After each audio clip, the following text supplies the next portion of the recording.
মানব পাচার বিরোধী পদক্ষেপ জোরদার বাংলাদেশের অগ্রগতিকে ইতিবাচক হিসেবে দেখছেন বিশেষজ্ঞরা। আইনি প্রক্রিয়ায় পাচারকারীদের শাস্তি নিশ্চিতের তাগিদ। বরগুনায় নিম্নমানের বীজে শত শত একর জমির ধান নষ্ট, আত্মহত্যার হুমকি কৃষকদের, ক্ষতিপূরণের আশ্বাস কৃষি কর্মকর্তার। মানবতা বিরোধী অপরাধের অভিযোগে নির্বাচনে অযোগ্য হতে পারেন হাসিনা, দল হিসেবে আওয়ামী লীগের বিচারে তদন্ত শুরু।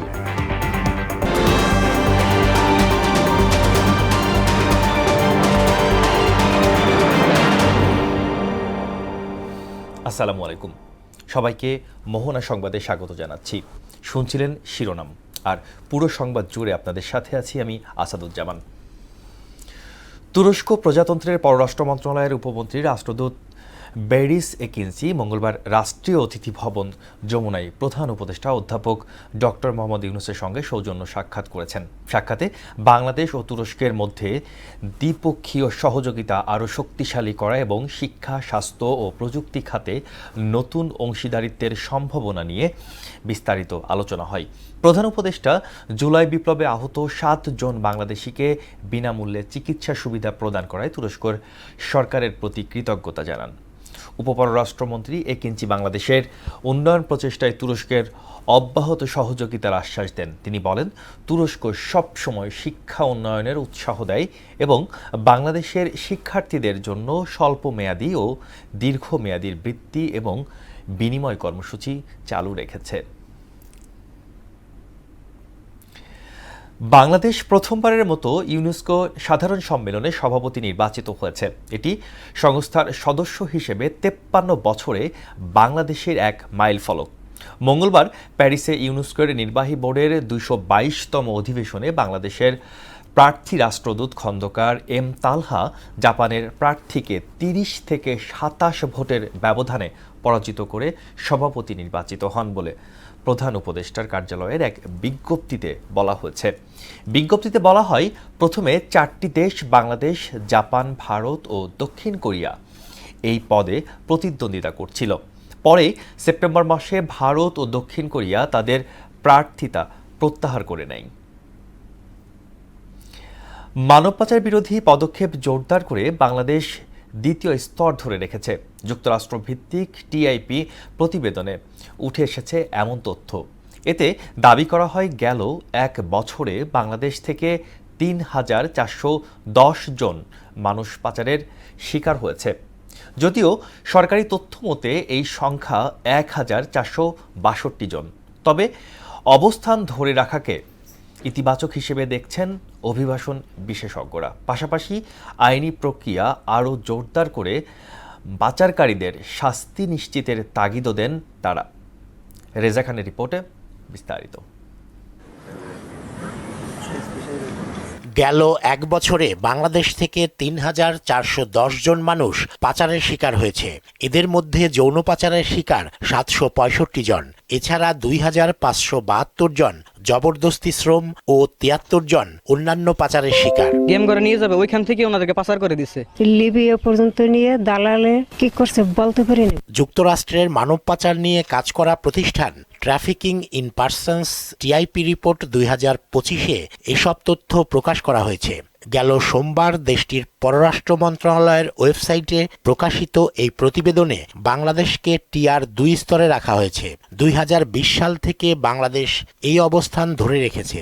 দালাল অনেকদিন যাবত টাকা পয়সা দেওয়ার পরে সে আমাদের সাথে কোনো কন্ট্যাক্ট করে না। যদিও সরকারের তথ্য মতে 1,462 জন পাচারের শিকার ব্যক্তিকে শনাক্ত করা হয়েছে। এর মধ্যে 144 জন যৌন পাচার, 285 জন জবরদস্তি শ্রম ও 1,033 জন অন্যান্য ধরনের পাচারের শিকার হয়েছেন। টিয়ার 2-তে আসলে অনেকদিন ধরেই আছে। সেটার একটা বড় কারণ হচ্ছে মানব পাচার বিরোধী যে আইনটা আছে 2012-র, সেইটা আছে এবং সেটা কিছুটা বাস্তবায়ন করার চেষ্টা হয়।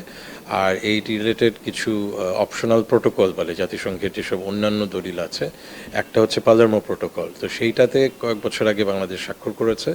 তো সেই অনুযায়ী মোটামুটি ধরা যায় যে একটা ধারাবাহিকতা রক্ষা হচ্ছে।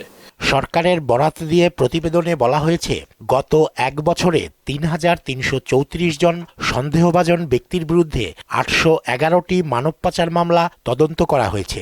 এর মধ্যে ১১৫টি যৌন পাচার, ২২৭টি শ্রম পাচার ও ৪৬৯টি অন্যান্য ধরনের পাচারের মামলা রয়েছে।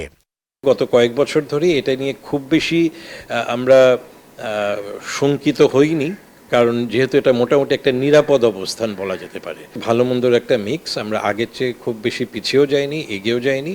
তবে ২০১২ সালের মানব পাচার বিরোধী আইনে মামলা এবং তার বিচার প্রক্রিয়ার দিক থেকে বাংলাদেশ পিছিয়ে আছে বলেও জানান এই বিশেষজ্ঞ। বিচার এগিয়ে নিয়ে যাওয়া এবং একটা ফলাফলের দিকে আসা, রায় আসা, সেই জায়গাটায় এখনো আমরা পিছিয়ে আছি। রিজা খান, মোহনা সংবাদ, ঢাকা। খুব বেশি বরগুনা পাথরঘাটায় চলতি বোরো মৌসুমে শত শত একর জমির ধান নষ্ট হয়েছে নিম্নমানের বীজের কারণে। তাতে ক্ষতির পরিমাণ প্রায় কোটি টাকা। কৃষকরা বলছেন, ক্ষতিপূরণ না দিলে আত্মহত্যা ছাড়া বিকল্প নেই। ক্ষতিপূরণ আদায়ে সর্বোচ্চ চেষ্টা চলছে জানালেন কৃষি সম্প্রসারণ কর্মকর্তা। সুমন মোল্লার প্রতিবেদনে জানাচ্ছেন মোহাম্মদ ওয়ালিউল্লাহ। দিগন্তজোড়া সবুজ ধানে ভরে গেছে বরগুনা পাথরঘাটার ফসলের মাঠ। পাখির চোখে ধারণ করা এমন সুন্দর ফসলের দৃশ্যের আড়ালে লুকিয়ে আছে কৃষকের চোখের পানি। সাউথ এশিয়ান সিডসের BR-22 নম্বর ধানের বীজ কেড়ে নিয়েছে কৃষকের স্বপ্ন। অসাধু ডিলারদের খপ্পরে পড়ে নিম্নমানের ধানের বীজে ক্ষতিগ্রস্ত হাজার হাজার কৃষক। চারা ওঠার পর অকালেই ধান গাছে শীষ ধরায় পুড়েছে তাদের কপাল। প্রায় ২,০০০ একর জমিতে নিম্নমানের ধানের বীজে ক্ষতি কোটি টাকার বেশি। কৃষকরা ক্ষতিপূরণ না পেলে আত্মহত্যার হুমকি দিয়েছেন। আমরা সর্বশান্ত হয়ে গেছি, কারণ আমাগুলোকে বিশাল ধরনের একটা প্রতারণা করা হয়েছে। এটা এখন আমাদের এই আত্মহত্যা ছাড়া আর কোনো উপায় নেই। আমাদের রোপণ করার পরই আমরা দেখতে আছি যে আমাকে ওই ধান বাইরে গেছে। আমাকে হইলে ৪ মাসে ধানটা আইবে, সেই জায়গায় ধানটা আইছে মনে করেন হালান হইতে আনতে ১.৫ মাস হয়েছে। কারণ আমরা কি করবো, আমাকে এত লস, এই যে আমরা খাই, এই যে আমরা চলি, আমাকে এছাড়া কোনো কামাই নেই। ক্ষতিপূরণ না দিলে আমাকে আত্মহত্যা করার কোনো উপায় নেই। সাউথ এশিয়ান সিডসের ডিলার জানান, দীর্ঘদিন ধরে সুনামের সঙ্গে ব্যবসা করলেও এবার কৃষকরা ক্ষতির সম্মুখীন হয়েছেন। এ ধরনের কোনো সমস্যার সম্মুখীন আমরা কখনো হইনি। এবছর এইটা দেখা গেছে শুধুমাত্র 22 ধানের ক্ষেত্রে। তো এখন কোম্পানি আমাদের কাছে লিস্ট চাইছে যে কারা কারা এই ক্ষতিগ্রস্ত। কৃষি সম্প্রসারণ কর্মকর্তা জানান, ডিলারের সাথে যোগাযোগ করে কৃষকদের ক্ষতিপূরণ আদায়ের চেষ্টা চলছে। সাউথ এশিয়ান কোম্পানির মালিক কিছু ক্ষতিপূরণ দিতে চেয়েছে, এবং এই ক্ষতিপূরণটা কৃষকের জন্য সন্তোষজনক কিনা এটা কৃষকরা বলেছে। শুধু তারা বীজের টাকা দিতে চায়, কিন্তু শুধু বীজের টাকায় কৃষকরা সন্তুষ্ট না, এটা আসলে যৌক্তিকতাও নেই। নিম্নমানের ধান কিনে ব্র্যান্ডের মোড়ক ব্যবহার করে তা কৃষকদের কাছে সরবরাহ করায় এমন ক্ষতির শিকার কৃষকরা। মোহাম্মদ ওয়ালিউল্লাহ, মোহনা সংবাদ। মানবতাবিরোধী অপরাধে অভিযুক্ত হওয়ায় বন্ধ হচ্ছে শেখ হাসিনার নির্বাচনে অংশ নেয়ার পথ। দল হিসেবেও আওয়ামী লীগের বিচারের জন্য তদন্ত শুরু করেছেন ট্রাইব্যুনাল। মঙ্গলবার দুপুরে এক ব্রিফিংয়ে এই তথ্য জানান চিফ প্রসিকিউটর তাজুল ইসলাম। এদিন আশুলিয়ায় ৬ লাশ পোড়ানোর মামলায় ৮ম দিনের সাক্ষ্য গ্রহণ অনুষ্ঠিত হয়। সুরাইয়া মুনির রিপোর্টে বিস্তারিত। আন্তর্জাতিক অপরাধ ট্রাইব্যুনালে কোনো ব্যক্তির বিরুদ্ধে অভিযোগ দাখিল হলে তিনি সংসদ সদস্য নির্বাচিত হওয়ার যোগ্যতা হারাবেন। এর পাশাপাশি সরকারি চাকুরি ও স্থানীয় সরকারের কোনো পদে নিয়োগের সুযোগ পাবেন না অভিযুক্ত। এই মর্মে গেজেট প্রকাশ করেছে সরকার। এই নিয়ে চিফ প্রসিকিউটর জানান, ট্রাইব্যুনালে বিচার চলাকালীন আইন সংশোধন হলেও তা নিয়ে প্রশ্ন তোলার সুযোগ নেই। বিচারে এর কোনো প্রভাব পড়বে না। আদালতে এ নিয়ে চ্যালেঞ্জও করা যাবে না বলে জানান তিনি। একটা রাষ্ট্র বিপ্লবোত্তর পরিবেশে যখন একটা পুনর্গঠন প্রক্রিয়ার মধ্যে আছে, তখন রাষ্ট্রের প্রয়োজনে, দেশকে সামনে এগিয়ে নেওয়ার প্রয়োজনে সরকার এই আইন শুধু নয়, বিভিন্ন আইনেরই বিভিন্ন ধরনের সংশোধনী আনছেন এই রাষ্ট্রকে সঠিক ট্র্যাকে তোলার জন্য। তারই অংশ হিসাবে এটা করা হয়েছে এই সময়ের প্রয়োজনে, এবং এখন থেকে সেই আইনটা সেভাবে প্রয়োগযোগ্য হবে। এদিকে বিচারপতি গোলাম মুর্তুজা মজুমদারের নেতৃত্বাধীন ট্রাইব্যুনাল ১-এ শেখ হাসিনা সহ ৩ জনের বিরুদ্ধে মানবতাবিরোধী অপরাধের মামলায় সাক্ষ্য গ্রহণের পর সবশেষ সাক্ষীকে জেরা করা হয়। তদন্ত কর্মকর্তা মোহাম্মদ আলমগীরকে জেরা করেন শেখ হাসিনার আইনজীবী। আনুষ্ঠানিকভাবে আওয়ামী লীগের বিরুদ্ধে তদন্ত শুরু হয়েছে, তদন্ত কর্মকর্তা নিয়োগ হয়েছে এবং তারা তদন্ত কাজ খুব দ্রুতই সম্পন্ন করবেন, তারা সর্বাত্মক চেষ্টা করবেন এবং তদন্ত রিপোর্ট প্রাপ্তি সাপেক্ষে দল হিসাবে বিচারের জন্য আওয়ামী লীগের ব্যাপারেও যথাযথ ব্যবস্থা গ্রহণ করা হবে। দলকে কি ধরনের সাজা দেওয়া যাবে সেটা কিন্তু আইনে বলা আছে, যে তাকে দলকে নিষিদ্ধ করা বা অন্য কোনো প্রক্রিয়ায় সাজা দেওয়ার বিষয়গুলো, সেগুলো প্রপার্টি সিজ করা, তাদের নেতাকর্মীকে ব্যাপারে তাদের একটা সার্টেন কোনো ডাইরেক্টিভ ইস্যু করা, এগুলো আইনে আছে। এছাড়াও আশুলিয়ায় ৬ লাশ পোড়ানোর মামলায় ১০ম সাক্ষীর সাক্ষ্য গ্রহণ হয় ট্রাইব্যুনাল ২-এ। সুরাইয়া মুন্নি, মোহনা সংবাদ, ঢাকা। গাজীপুরের কালিয়াকৈরে গরুর খামারে অপরিশোধিত বর্জ্য সরাসরি ফেলা হচ্ছে কৃষিজমি ও পুকুরে। দূষিত পানিতে মরে গেছে ৩টি খামারের মাছ। একই সাথে কৃষিজমি চাষাবাদের অনুপযোগী হওয়ায় বিপাকে পড়েছেন কৃষকরা। ক্ষতিগ্রস্তদের অনুদানের পাশাপাশি আইন অনুযায়ী ব্যবস্থা গ্রহণের কথা জানিয়েছেন কর্তৃপক্ষ। আলহাজ হোসেনের প্রতিবেদন, জানাচ্ছেন তাহসিন তারিন।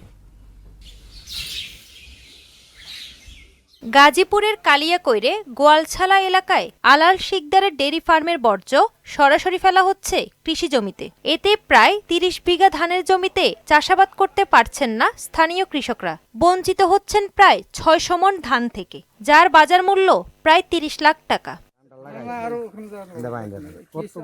খামারের বর্জ্যে পুকুর ভরাট হয়ে যাওয়ায় বিপাকে মাছ চাষিরা। ধানের জমি সব নষ্ট হয়ে যাচ্ছে আলাল শিকদারের গরুর খামারের গোবরের পানিতে মাছের খামারটা বর্তমানে কোনো কিছু ব্যবহার করা বা মাছ তো দূরের কথা, কোনো ফসলি আবাদের অনুপযোগী। গরুর খামারের গোবরের দূষিত পানি এসে আমাদের খামারটা একদম নষ্ট হয়ে গেছে, খামার একদম ভরাট হয়ে গেছে গোবরে। আমাদের জমি ছিল, জমিতে ধান চাষ করা আমাদের অনুপযোগী হয়ে যাচ্ছে দিন দিন। আমাদের পেটে লাথি দেওয়ার মতো একটা কাজ ওনারা করতে শুরু করে দিয়েছে। খামারটা করার পরে কোনো পরিকল্পনা করা হয়নি যে বজ্র পানিটা কোথায় যাবে। এটা সম্পূর্ণ এই পাবলিকের এই জমির উপর দিয়ে মানুষের হয়রানি করতেছে, ক্ষতি করতেছে।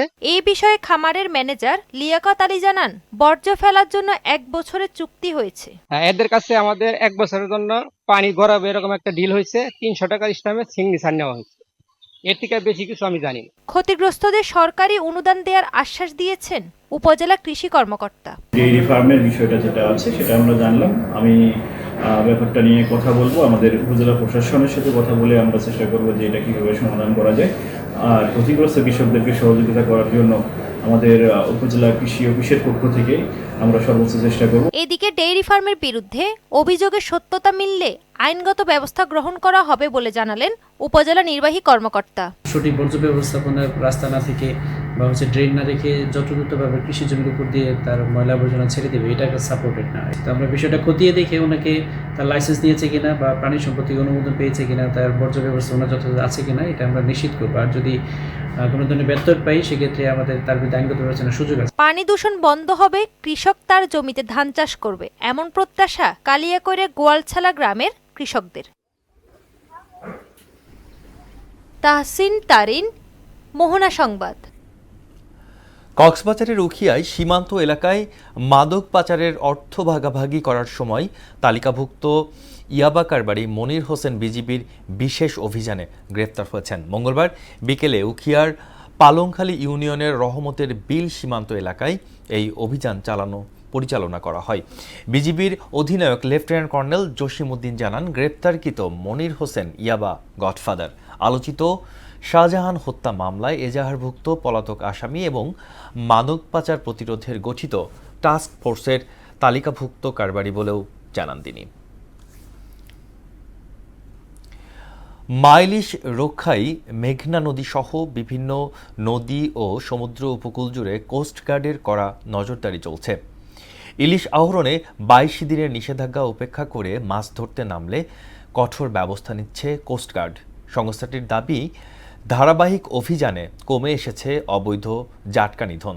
চাঁদপুর ঘুরে এসে আরও জানাচ্ছেন মনিরুল ইসলাম।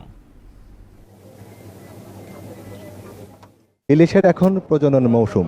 মা ইলিশ রক্ষায় চাঁদপুর সহ উপকূল জুড়ে কঠোর নজরদারি চালাচ্ছে বাংলাদেশ কোস্টগার্ড সহ অন্যান্য আইনশৃঙ্খলা বাহিনী। 22 দিনে সারা দেশে ইলিশ আহরণ, পরিবহন, মজুত ও বিক্রি সম্পূর্ণ নিষিদ্ধ। তবে তা অমান্য করেই গোপনে ইলিশ শিকারে নামছে কিছু অসাধু জেলে। কোস্টগার্ড বলছে নির্ধারিত উপকূলীয় ও নদী এলাকার মৎস্য অভয়াশ্রমগুলোতে মা ইলিশ রক্ষায় সার্বক্ষণিক টহল অব্যাহত রয়েছে। আইন ভঙ্গকারীদের বিরুদ্ধে নিয়মিত মামলা ও জরিমানাও করা হচ্ছে বলে জানালেন এই কর্মকর্তা। জাটকা নিধন প্রতিরোধ, মা ইলিশ সংরক্ষণ এবং সমুদ্রে মাছ ধরা নিষেধাজ্ঞাকালীন কঠোর নজরদারি এবং প্রতিনিয়ত কোস্টগার্ডের অভিযান অব্যাহত রয়েছে। সম্প্রতি আপনারা জানেন যে আর্টিসানাল ট্রলিং বোটের মাধ্যমে যে মাছ শিকার করা হয়, এই সবগুলো আমরা আটক করা শুরু করেছি। মা ইলিশ রক্ষায় এই সময়টাই নদীতে জাল না ফেলতে জেলেদের প্রতি অনুরোধ জানান রাফায়েল মনোয়ার। আগের চেয়ে আমরা তৎপর হয়েছি এবং দিনে রাতে বললাম সবসময় অভিযান চলমান। এই বোটটা আমরা সবসময় আমরা চাচ্ছি আমরা যে ইকুইপমেন্টগুলো দিয়ে এই জীববৈচিত্র্য নষ্ট হচ্ছে সেই ইকুইপমেন্টগুলো আমরা বিনষ্ট করে ফেলি। জাতীয় স্বার্থে সচেতন মহল সহ সবাইকে আন্তরিক হওয়ার আহ্বানও জানান তিনি। উত্তাল এই নদী অঞ্চল, এত সব সীমাবদ্ধতার মধ্যেও নিয়মিতই অভিযান পরিচালনা করছে বাংলাদেশ কোস্টগার্ড। যারা নিষেধাজ্ঞা অমান্য করে ইলিশ ধরছেন, এখন সেই অভিযানই চলমান রয়েছে। আর এই অভিযান চলবে 25 অক্টোবর পর্যন্ত। মনিরুল ইসলাম, মোহনার সংবাদ, চাঁদপুর। এবার সারা দেশে অনুষ্ঠিত সভা সমাবেশ নিয়ে প্রতিনিধিদের তথ্যচিত্রে ডেস্ক রিপোর্ট। লালমনিরহাটে হতদরিদ্র বন্যার্তদের মাঝে ত্রাণ সামগ্রী ও ফ্রি চিকিৎসা সেবা প্রদান করেছে border guard Bangladesh 61 BGB Teesta battalion. মানিকগঞ্জে আন্তর্জাতিক প্রবীণ দিবস উদযাপন উপলক্ষে শোভাযাত্রা ও আলোচনা সভা অনুষ্ঠিত হয়েছে। নাটোরে শহীদ আবরার ফাহাদের 6ষ্ঠ শাহাদাত বার্ষিকী উপলক্ষে আলোচনা সভা ও দোয়া মাহফিল অনুষ্ঠিত হয়েছে। ঝালকাঠিতে নানা আয়োজনে আন্তর্জাতিক প্রবীণ দিবস পালিত হয়। বর্ণাঢ্য র্যালি ও আলোচনা সভার মধ্য দিয়ে নাটোরের গুরুদাসপুরে উপজেলা প্রশাসন ও সমাজসেবা অধিদপ্তরের যৌথ আয়োজনে 35তম আন্তর্জাতিক প্রবীণ দিবস উদযাপন হয়েছে। রংপুরের আর্থসামাজিক উন্নয়নে সাংবাদিকদের সাথে সমৃদ্ধ রংপুর শীর্ষক পরামর্শক সভা করেছে রংপুর 3 আসনের বিএনপি শামসুজ্জামান শামু।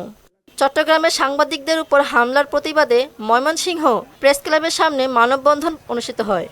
রাঙ্গামাটি জেলা প্রশাসক কার্যালয়ের সামনে রাঙ্গামাটি সদরে বিকেএসপি আঞ্চলিক প্রশিক্ষণ কেন্দ্র স্থাপনের দাবিতে ঘণ্টাব্যাপী মানববন্ধন করেছে জেলা ক্রীড়ামোদী নাগরিকবৃন্দ। রাজবাড়ীর গোয়ালন্দে জাকের পার্টির জনসভা ও র্যালি অনুষ্ঠিত হয়েছে। ফরিদপুরের ভাঙ্গায় সাংবাদিকের উপর হামলা ও নির্যাতনের প্রতিবাদে সমাবেশ ও মানববন্ধন কর্মসূচি পালন করেছেন স্থানীয় সংবাদকর্মীরা। সাংবাদিক পারভেজ সহ 3 জনের উপর হামলায় জড়িতদের গ্রেপ্তারের দাবিতে রাজশাহীতে মানববন্ধন করেছে Rajshahi television journalist association. Mahmuda, Mohona সংবাদ। দর্শক, এ পর্যায়ে জানিয়ে দিচ্ছি আজকের সংবাদপত্রের গুরুত্বপূর্ণ শিরোনামগুলো।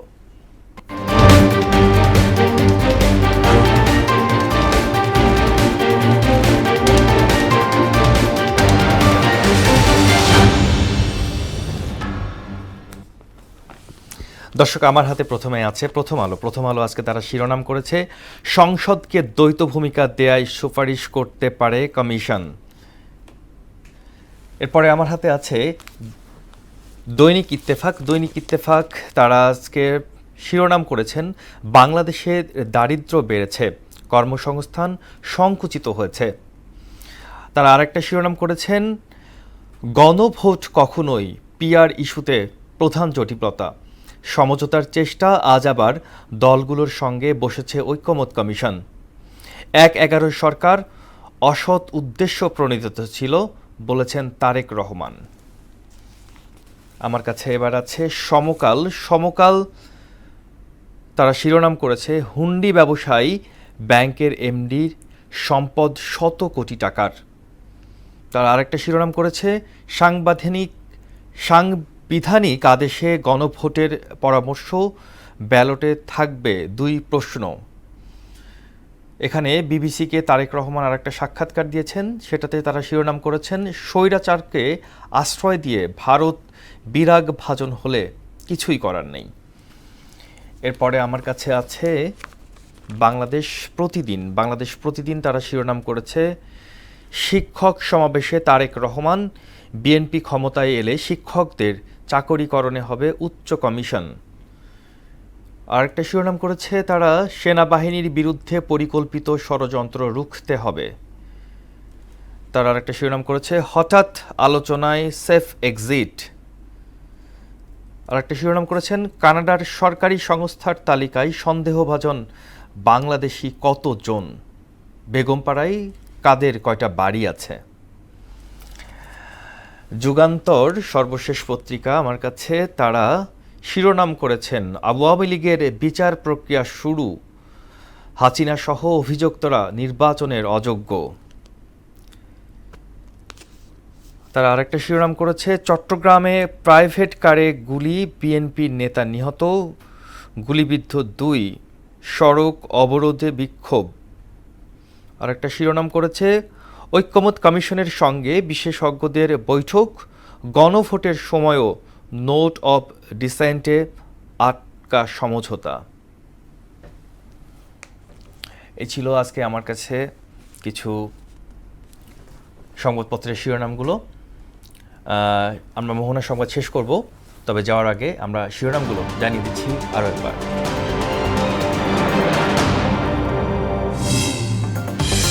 মানব পাচার বিরোধী পদক্ষেপ জোরদার, বাংলাদেশের অগ্রগতিকে ইতিবাচক হিসেবে দেখছেন বিশেষজ্ঞরা, আইনি প্রক্রিয়ায় পাচারকারীদের শাস্তি নিশ্চিতের তাগিদ।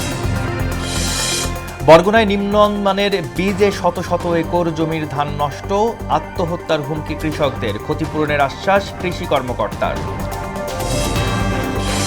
মানবতা বিরোধী অপরাধের অভিযোগে নির্বাচনে অযোগ্য হতে পারেন হাসিনা, দল হিসেবে আওয়ামী লীগের বিচারে তদন্ত শুরু পরিকল্পনা। এই ছিল মোহনা সংবাদে। পরবর্তী সংবাদ দুপুর 1টায়। এর আগে সকাল 11টায় দেখবেন সংবাদ এক নজরে। মোহনার সর্বশেষ খবর জানতে ভিজিট করুন www.mohona.tv। সংবাদ দেখতে পারেন ফেসবুক, ইউটিউব। এতক্ষণ সঙ্গে থাকার জন্য ধন্যবাদ সবাইকে।